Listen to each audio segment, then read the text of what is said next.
আপনাদের মধ্যে কিছু শ্রোতা আছেন যারা আমার কথাগুলো অন্য যে কোনো লেকচারের মতো শুধুই শুনবেন, তব্য শেষে তাকবীর দিবেন, কেউ হাততালি দিবেন, তারপর শেষ। কিন্তু আমি আশা করছি আপনাদের মধ্যে কেউ কেউ আমার কথাগুলো অন্তরে গেঁথে নেবেন। আপনার সাথে কোরআনের সম্পর্ক আমি তৈরি করে দিতে পারবো না। এই কাজে একমাত্র যিনি আপনাকে সাহায্য করতে পারবেন তিনি হলেন আল্লাহ। যদি আপনি আল্লাহর দিকে ফিরে যান এবং বলেন, হে আল্লাহ, এই কিতাব আমার প্রয়োজন, এটি সেই কিতাব যা তুমি মানবজাতির সকল সমস্যা থেকে মুক্তির জন্য পাঠিয়েছ। আচ্ছা বলুন তো, লোভ কোথায় থাকে? লোভ কোথায় থাকে? অন্তরের ভেতরে।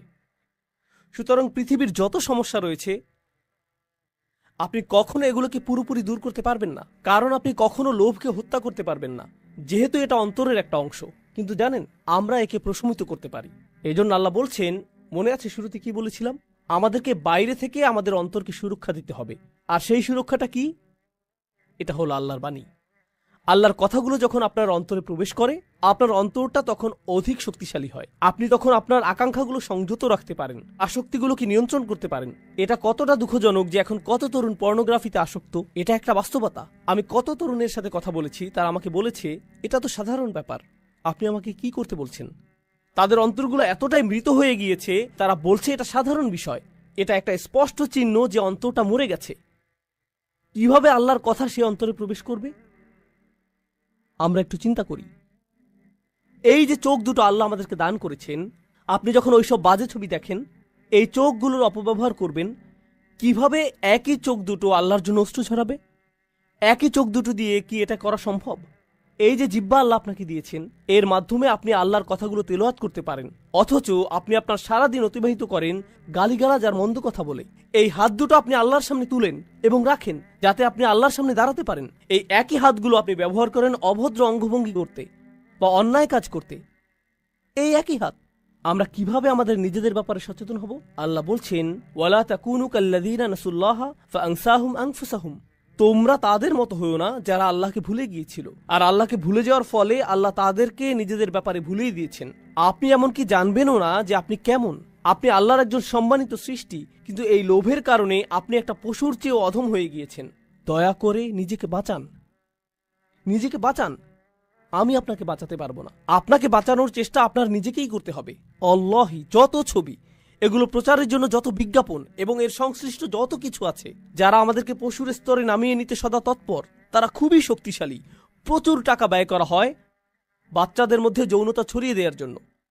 এই কাজে প্রচুর টাকা ব্যয় করা হয় অশ্লীলতাকে স্বাভাবিকীকরণ করতে, এগুলো উদযাপন করতে এবং নীতি নৈতিকতাকে নতুন করে সংজ্ঞায়িত করতে, ভালো মন্দকে নতুনভাবে সংজ্ঞায়িত করতে প্রচুর টাকা ব্যয় করা হয়। এবং মানুষ এগুলোর স্রোতে এমনভাবে ভেসে যায়, তারা বলে কোরআনে এমনটা বলা হয়েছে, কিন্তু আমার কাছে এটা ভালো মনে হচ্ছে না। তাদের বিবেক এতটাই কঠিন হয়ে গিয়েছে, যখন আপনি বাঁকা অবস্থায় সোজা জিনিসের দিকে তাকাবেন, আপনার কাছে সোজা জিনিসটাই বাঁকা লাগবে। আপনার নীতি নৈতিকতা এতটাই অকার্যকর হয়ে গিয়েছে, আল্লাহর কথাগুলোকে আপনার মনে হয় আমি জানি না এটা আমার নীতির সাথে মিলে কিনা। আরে আপনার কাছে তো নীতির কোনো মাপকাঠিই নেই, এটাই তো সমস্যা। অথচ আল্লাহর কথাগুলোই ছিল নীতি নৈতিকতার মাপকাঠি। এটা এমন জিনিস যা কখনো পরিবর্তন হয় না, এবং আমি আপনাদেরকে এ ব্যাপারে প্রমাণ দিব যেটা আল্লাহ নিজেই দিয়েছেন। পৃথিবীতে যত নৈতিক মতাদর্শ এখন পর্যন্ত এসেছে, মানুষের কাছে সমাদৃত প্রতিটা মতবাদ 10 বছর পর আগের যে মতবাদটা ভুল ছিল সেটা এখন স্বীকৃত। 10 বছর পর আবার অন্য কিছু স্বীকৃতি পাবে, এর 10 বছর পর আরেকটা নতুন কিছু স্বীকৃতি পাবে। নীতি নৈতিকতার এই সীমাগুলো সবসময় পরিবর্তিত হতে থাকে, পাল্টাতে থাকে। বৈশ্বিক মূল্যবোধগুলো সবসময় বদলে যায়, কিন্তু আল্লাহর কিতাব আমাদের ভালো মন্দের সীমা নির্ধারণ করে দিয়েছে, এবং সেই যে রাসূল সাল্লাল্লাহু আলাইহি সাল্লামের সময় এই সীমা নির্ধারণ করা হয়েছিল, আজও তা সুপ্রতিষ্ঠিত। ওয়ালাম ইয়াজআল লাহু ইওয়াজা। আর তিনি এতে বিচ্যুতির কোনো অবকাশ রাখেননি। আমাদের বিচ্যুতি হয়, আমরা এক রেওয়াজ থেকে অন্য রেওয়াজে, এক দর্শন থেকে অন্য দর্শনে, ভালো মন্দের একরকমের সংজ্ঞা থেকে অন্যরকম সংজ্ঞায় যাই। কিন্তু আপনি যদি এই কিতাবকে আঁকড়ে ধরতে পারেন, যত বড় ঝড়ই আসুক না কেন, আপনি আপনার জায়গায় টিকে থাকতে পারবেন। আপনি আপনার জায়গায় টিকে থাকতে পারবেন। আর যদি আঁকড়ে ধরতে না পারেন, তাহলে আপনি মুসলিম, খ্রিস্টান, ইহুদি, হিন্দু, নাস্তিক, শিখ যাই হন না কেন, আপনি কোনো না কোনো দিকে ভেসে যাবেন। বাইরে থেকে আপনাকে দেখতে মুসলিম বা অন্য যে কারো মতো লাগতে পারে, ভেতর থেকে আপনি সেই একই লোভী এবং নিম্নমানের মানুষের উদাহরণ হয়ে থাকলেন। ইসলাম আমাদের ভেতরটা পরিবর্তন করতে এসেছে, শুধুমাত্র আমাদের বাহ্যিক পরিবর্তন করতে আসেনি। অন্তরের ভেতরের সঠিক পরিবর্তন হলো এই ধর্মের মূল উদ্দেশ্য। অন্তরের ভেতরের পরিবর্তন হলো এই পৃথিবীটাকে আমাদের অন্যরকম মনে হবে, মূলত এই কথাটাই আমি আপনাদের সাথে শেয়ার করতে চেয়েছি। এই পরিবর্তনটা আপনার ভেতরে কেবল তখনই আসবে যখন আপনি সঠিক মনোভাব নিয়ে আল্লাহর কিতাবের কাছে আসবেন। যদি আমরা সঠিক মনোভাব নিয়ে আল্লাহর কিতাবের কাছে আসি, আমাদের অন্তরে পরিবর্তন আসবেই, আমাদের অন্তরে পরিবর্তন আসবেই। এবং এটা আপনাদের জন্য আমার আজকের শেষ কথা। আর শপথ করে বলছি, যখন এমনটা ঘটে, ফাআমিনু বিল্লাহি ওয়া রাসূলিহি ওয়া নূরিল্লাযী আনজালনা, যখন আল্লাহর কিতাবের আলো আপনার অন্তরে প্রবেশ করে, তখন আল্লাহ আপনার অন্তরকে একটা প্রদীপের সাথে তুলনা করেন। এবং একটা প্রদীপ শুধু নিজেই আলোকিত হয় না, এটা আলো ছড়ায়ও। কথাটা কি সত্য নয়? একটা প্রদীপের কেবল নিজের আলো আছে তা কিন্তু নয়, এটা তার আশেপাশের জন্য আলোর একটা উৎস হয়ে ওঠে। আচ্ছা, প্রদীপ কখন কাজে লাগে, দিনে নাকি রাতে? বলুন তো। রাতে। এর মানে হলো আপনারা এমন মানুষ হবেন যারা ঘোর কালো অন্ধকার যুগে বাস করবেন। আপনারা নিজেরা শুধুমাত্র আলোকিত থাকবেন তাই নয়, অন্যজনের জন্য আলোর উৎস হবেন। কারণ আমাদেরকে অন্ধকার চারপাশ থেকে প্রবলভাবে ছেয়ে রেখেছে। দেখুন, আমরা এখন অন্ধকার রাতে বাস করছি। বর্তমান সময়টা মানব সভ্যতার জন্য কালো রাত।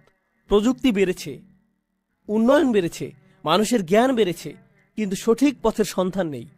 আর এগুলোর সাথে সাথে মানুষের লোভও বেড়েছে, লাগামহীন লোভ বেড়েছে। এসবের ফলে মানুষের মধ্যে ধার্মিকতা কমেছে, ভদ্রতা কমেছে, নৈতিকতা কমে গিয়েছে। সুবহানাল্লাহ। আমি দোয়া করি আল্লাহ আজ্জা ওয়া জাল্লা আপনাদেরকে এবং আপনাদের সন্তানদেরকে এমন একটি প্রজন্ম তৈরি করার জন্য বাছাই করুন, যে প্রজন্ম কোরআনের আলোর প্রতিনিধিত্ব করবে, যারা শুধু আপনার নিজেদের পরিবারের জন্য নয়, বরং আপনাদের আশেপাশের সবার জন্য, সমাজের সকল মানুষের জন্য উজ্জ্বল এক আলোর উৎসে পরিণত হবে। এবং আল্লাহি, আমরা যদি আল্লাহর কিতাবের সদ্ব্যবহার করতে না পারি, এই ধরনের কোনো কিছু কখনো বাস্তবায়িত হবে না। যতদিন পর্যন্ত আমরা মনে করব কোরআনের জন্য একটুখানি, অল্প একটু সময় দেওয়াই যথেষ্ট, ততদিন আমরা কেবল কোরআনকে সময় দেয়া ছাড়া অন্য সব কাজই করতে পারবো। তাছাড়া আমরা নিজেদেরকে সত্যিকার অর্থে শোধরানোর জন্য এই কিতাব খুলি না। আমরা চমৎকার কোনো তথ্য জানার জন্য বা সুন্দর তেলাওয়াতের জন্য এটা খুলি। এবং কোরআন মানে আমাদের কাছে এটুকুই। যতদিন আমরা এভাবে চলতে থাকবো, পৃথিবী ততই অধপতনের দিকে যেতে থাকবে এবং আল্লাহ অন্য মানুষদেরকে আমাদের স্থানে স্থলাভিষিক্ত করবেন। আফালা ইয়াতাদাব্বারুনাল কুরআন আম আলা কুলুবিন আকফালুহা। একই সূরা আল্লাহ বলছেন, ওয়া ইন তাতাওয়াল্লাউ ইস্তাবদাল কওমান গায়রাকুম সুম্মা লা ইয়াকুনু আমসালাকুম। আল্লাহ বলছেন, তারা কেন কোরআন সম্পর্কে চিন্তা ভাবনা করে না? তাদের অন্তরে কি তালা পড়ে গেছে? কেন তাদের অন্তর কাজ করছে না? তারা কেন কোরআন সম্পর্কে গভীরভাবে চিন্তা করে না? আচ্ছা বলুন তো, গভীরভাবে চিন্তা করা, ভাবা, এই কাজগুলো কি কেউ মুহূর্তের মধ্যে করতে পারে, নাকি সময় লাগে? অনেক সময়ের প্রয়োজন।